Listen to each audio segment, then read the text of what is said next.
Hello internet friends, welcome back once again and thank you all so much for joining me today. You might notice that the setting for this video is a little bit different. I'm not in my garage because for a 10-day period my a cappella group 2020 and I were down touring up from California through Oregon back into Washington. It was a lot of fun. We got a lot of really awesome performance opportunities, hung out with some other really cool a cappella groups, and I just happen to have the added benefit of being able to stop at a couple of gyms along the way that you may or may not have heard of. Super Training Gym in Sacramento, California, and then later Barbell Brigade in Los Angeles, and then I came back up and got another session in at Super Training. So I had 3 sessions in California, and they were awesome experiences. I got to talk to some really incredible people. This first day that you saw, I don't have a whole lot of clips. I don't have a whole lot of clips in general because I was trying to enjoy the experience more than I was trying to get good film of everything. But I met up with Silent Mike on that first day. We got to hang out and talk for a good few hours. It was an awesome time. He actually he came down to LA on the same day I was at Barbell Brigade, so I got to visit with him again. On that first day, I hit some squats and some bench press and then had to get back on the road. We did an open mic in Sacramento, and Jim McDonald and his lovely wife came and actually watched our show. I hooked Mike, Jim, and Mark up with a copy of our album, so hopefully they're listening to that and enjoying it. Jim said he really enjoyed our performance set at the open mic we did in Sacramento and that he enjoyed the EP, so at least one person who's into lifting seems to like the music too. On this day that you're watching right now, it was the Wednesday of that week, came into Barbell Brigade. Thank you so much to the entire crew there that was incredibly welcoming and excitable. I got to, Saro is a friend of Mike and he's the manager of this gym, so Saro let me in and I got some good deadlifting. I got to visit with some awesome lifters there. I met my coach Hanny for the first time ever. He made the trip down to LA for this little get together too, and it was just a blast. It definitely is a little bit out of my element going to these bigger gyms. The atmosphere is completely different than training by myself in the garage, and I don't think I could do it all the time because it's a little bit intense for me, and I'm a little bit more of a calm person when I train, but this experience was really awesome, and these facilities both were truly incredible. I'm just thankful that I got the opportunity to go there and experience that with other people, and that every encounter I had was super positive and super friendly. So on that first day, the entire week actually was a deload. Hanny's standing right next to me there and basically telling me I'm not allowed to lift anything heavy or impressive while I'm down here, and I totally understand that. The first day that you saw, the squats, were done the day after the first day of driving, which was 16 hours down from Washington to Sacramento, California. This session you're watching right now was done after 400 miles of driving from Sacramento down to LA, and then I went back up to Sacramento for the last session. So and I'm not just saying in the car on the road. I was physically driving the entire tour.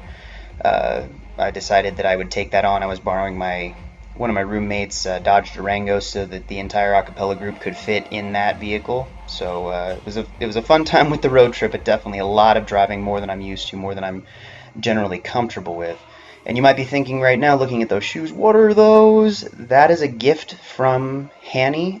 He noticed that the heel height on my Risto White Thunders was a little bit high for my comfortability, and he had a pair of these, I believe they're Innovates, with a slightly smaller heel, plus they're not falling apart. My other ones, the old bowling shoe looking things, have been in the game for about 7 or 8 years now. They are falling apart really badly, so these are much more stable with the lower heel. I appreciate it, and thanks a lot to Hanny for that.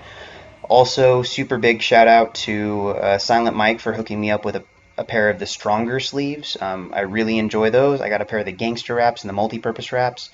I really like the gangster wraps. I prefer them to my SBDs, but I'm not a fan of the thumb loop, and I can't wrap my wrist as tight as the wraps allow me to and get my thumb out of the loop. So I'm gonna probably stick with my SBDs for the wrist wraps, but definitely Playing around with those stronger sleeves, I prefer them in terms of carryover, even in the larger size. And Mike said he might be able to hook me up with a competition fit once they are approved in the US APL and IPF. So looking forward to that, and that was an awesome experience. This was the Friday of that week, so quite a bit of driving put in up to this point, and another huge shout out to Marcus, aka Filipino Thunder, down there. He came in and was making sure I didn't burn the place down, and we got to hang out a little bit after this session. So the weights on this week were not all that impressive. It was a deload for obvious reasons. The driving combined with just trying to fit everything in such a tight schedule with performances. We did 4 performances in California, another one in Oregon, then 2 more back up in Washington. So it was a lot of stress and other things, but I was really happy and fortunate and excited to be able to have these other opportunities. Mark was on vacation, and so we kind of missed each other there, and I wasn't able to participate in any of the footage that they normally do when a lifter comes down there. But Jim and Mike definitely expressed that they'd like to have me back, and I would love to go back and maybe shoot a power cast or something in the not too distant future. Let's see if I can't put some bigger numbers up to make it a little bit more of an exciting trip, and definitely schedule it on a week that's not going to end up being a deload. After I got back, you might say, well, why didn't you get the footage up right away? Well, while I was down there, my computer died and the charger stopped functioning. So I had to order a new charger. It isn't that I haven't missed you all. It isn't that I've not wanted to share this with you. And to the people who are doing the Blevins Campbell Rice guided programming experience, it's not that I'm just completely ignoring you guys. I just haven't had full access to my computer until now. So it's been a while. I apologize for that, but we got it figured out finally, and I'm doing my absolute best to catch back up with everything. And so bear with me while that happens, but regular uploads are going to be back. Regular posting is going to be back. I am back. I am refreshed after recovering from all that journey and excited and just, oh, I'm just so hyped right now to keep lifting, keep driving, keep grinding to get better and share all of that with all of you who it's because of you that I even get to do these things and even have these opportunities. So I'm incredibly thankful. And if I am saying that too much in this video, I refuse to apologize for it. I'm just too happy to keep it all to myself. So thank you all so much, and I will talk to you very, very soon. Have a great day. Bye.